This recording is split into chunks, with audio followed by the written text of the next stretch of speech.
Hello. હાલો, હા. Rajkot civil hospital માંથી બોલો છો?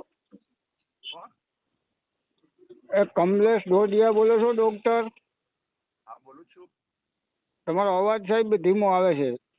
ગાડી ચલાવું છું. હા, તો 10 મિનિટ પછી કોલ કરું. હા, શું હતું? કોણ બોલો છો તમે? ચક્રવાત ન્યૂઝ માંથી બોલું છું. હા, બોલો ને ભાઈ, શું હતું? હવે સર મારે એ જાણવું હતું, આપણે જે સુરેશ વાડેચા જે સિવિલ હોસ્પિટલમાં એડમિટ છે બરાબર. એના આ ગુંડા માર્ગમાં પેટ્રોલ છાંટવામાં આવ્યું એના રિપોર્ટ કરેલા છે.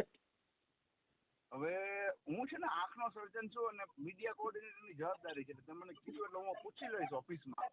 હવે મીડિયા બોર્ડમાં મેં સાંજે આરએમઓને ફોન કર્યો, તમારા મને નંબર આપ્યા કે આ સાહેબ પાસે માહિતી છે. ના, માહિતી મારી પાસે ન હોય. હોય જ નહીં. હું અહીં પ્રોફેસર હોઉં એટલે તો હું કોર્ડિનેટર, મને કોઈ કહે ને મીડિયા ભેગા કરી હા. આપી દઉં. અને એસએમએસ કરો ને કે ભાઈ મારે આ માહિતી જોઈએ છે, હમ. હું ત્યાંથી મગાવીને આપું એમ. હું તો એટલે મારું આંખનું તો કામ કરવાનું હોય ને. એટલે આ ટેસ્ટ આવા થયેલા છે કે નહીં મારે એ જાણવું હતું. તમને એ તો ખ્યાલ હોય ને કે આવા ટેસ્ટ કરેલા છે? હું આંખનો સર્જન છું. હું પૂછી લઉં મીડિયા કોર્ડિનેટર ઇનપુટ આપો ને એટલે હું પૂછી જ પછી તમને હું કોર્ડિનેટ કરીને કહું. મારું કામ ઈ છે એટલે હું જાણી લઉં છું. તમે મને કીધું નહીં. હા, તો મને કોન્ટેક્ટ કોઈના હોય તો કોન્ટેક્ટ કરાવો ને. મારે જ કરવો પડશે. એના સિવાય બીજો તમારો રસ્તો નથી. એટલે અમે 3 જણા છે ટોટલ, પણ અમે 3 જણા એક પછી એક, કોઈ રજા ઉપર હોય, કોઈ ઇમરજન્સીના કામ હોય, તો એકબીજા કામ કરતા હોય, એવી રીતનું નિયત થયેલી હોય. હા, પાસે માહિતી ન હોય એમ. પેશન્ટે મીડિયા સમક્ષ એવું કીધું છે કે આવા કોઈ રિપોર્ટ થયેલા નથી. હા, હું જાણી લઉં છું. એટલે જાણી લેવાનું. તમે આમાં સંકળાયેલા છો તો તમને ખ્યાલ તો હોય ને કે આવા રિપોર્ટ કર્યા છે કે નથી કર્યા. ખ્યાલ નથી. હું સર્જન તરીકે કોર્ડિનેશન નું કામ કરું છું. કોર્ડિનેટ કરીને તમને કહું છું. હા, કોર્ડિનેટ કરીને તમને કહું છું. તો મને કોલ કરો ને કેટલી વારમાં કરો? હવે હું ફ્રી થાવ એટલે કરું ને દોસ્ત. વાંધો ને, કલાક જેવું થશે. હું આંખનો સર્જન છું, આંખના દર્દી છું, આંખનું ઓપરેશન કરીને પછી વધારાનું આ કામ કરતો હોઉં. એટલે મારી જે પ્રાયોરિટી વાળું કામ પતાવીને તમને તરત જ કહું છું. ખબર પડે ને તરત એટલે હું કહી જ દઉં છું મારા માણસોને.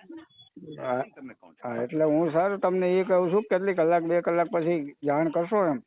અત્યારે કામમાં કેટલી વાર આજે હું ગાડી હોસ્પિટલે પહોંચીશ, પણ કદાચ 1.5-2 કલાકમાં તો પહોંચી જઈશ. ઓકે, તો કોલ બેક કરું 2 કલાક પછી. ઓકે. અને સામાન્ય રીતે તમે હલો. હલો. હા, કમલ ડોડિયા સર બોલે છે સિવિલ? હા, બોલું છું. હા, બોલો સર. હા, કોણ બોલે છે? ચક્રવાત ન્યૂઝ માંથી અમન ગોહેલ. હા, તમારો મિસ કોલ છે એટલે. હા, બોલો. અચ્છા, હવે એ બાબતની અંદર છે ને, મને એમ કીધું કે ભાઈ કોઈ પણ પેશન્ટની બાબતની અંદર આપણે માહિતી આપી શકીએ એમ નથી.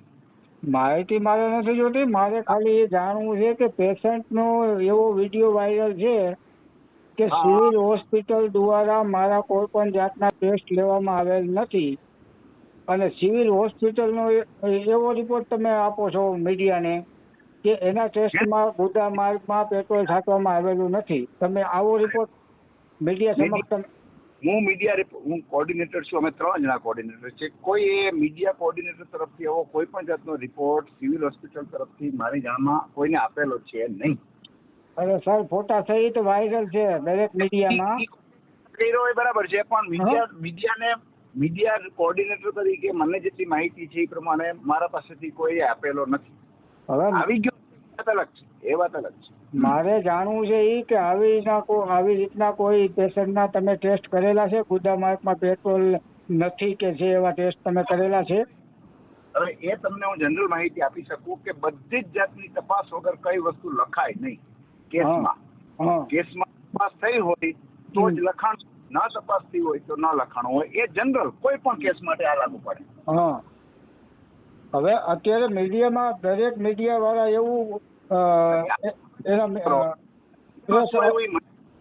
હું સિવિલ હોસ્પિટલમાં મીડિયા કોર્ડિનેટર તરીકે તમે મને જે પૂછો ને એ હું તમને કહી શકું. બીજા મીડિયામાં શું આવ્યું, કેમ આવ્યું, એનો મને કઈ ખ્યાલ નથી. હા, એટલે હું તમને એ જ પૂછું છું કે આ પેશન્ટના તમે આવા કોઈ ટેસ્ટ લીધેલા છે? જે જરૂરી હોય, જે ડોક્ટરની અંદર ટ્રીટમેન્ટ કરતા હોય એના માટે જે જરૂરી હોય ટેસ્ટ ત્યાં જ હોય. અને ટેસ્ટ જરૂરી એક્ઝામિનેશન હોય. જરૂરીમાં એવું છે કે પેશન્ટ એવું કહે છે કે જીસીબી બાંગરવા દ્વારા મારા ગુદા માર્ગમાં પેટ્રોલ છાંટવામાં આવ્યું. માટે જે ટેસ્ટની જરૂર ના હોય, ઘણીવાર એક્ઝામિનેશન થી એ ખબર પડી જતી હોય, તો એક્ઝામિનેશન પછી જ નિર્ણયો આપતા હોય ડોક્ટર. કોઈ પણ કેસ માટે, હું આ કેસની વાત નથી કરતો, કોઈ પણ કેસ માટે એની જરૂરી તપાસ થઈ અને પછી જ નિર્ણયો આપતા હોય. માનો કે ગુદા માર્ગમાં પેટ્રોલ છાંટવામાં આવ્યું હોય તો પેશન્ટને કેવા પ્રકારની એને તકલીફ થાય? એ મને ખબર નથી, મારો વિષય નથી. મીડિયા તરીકે તકલીફ જે થતી હશે, એને જે તકલીફ કીધી હશે એ પ્રમાણે ડોક્ટરે એને તપાસ કરી હશે ને એના માટે જરૂરી સારવારો આપી હશે.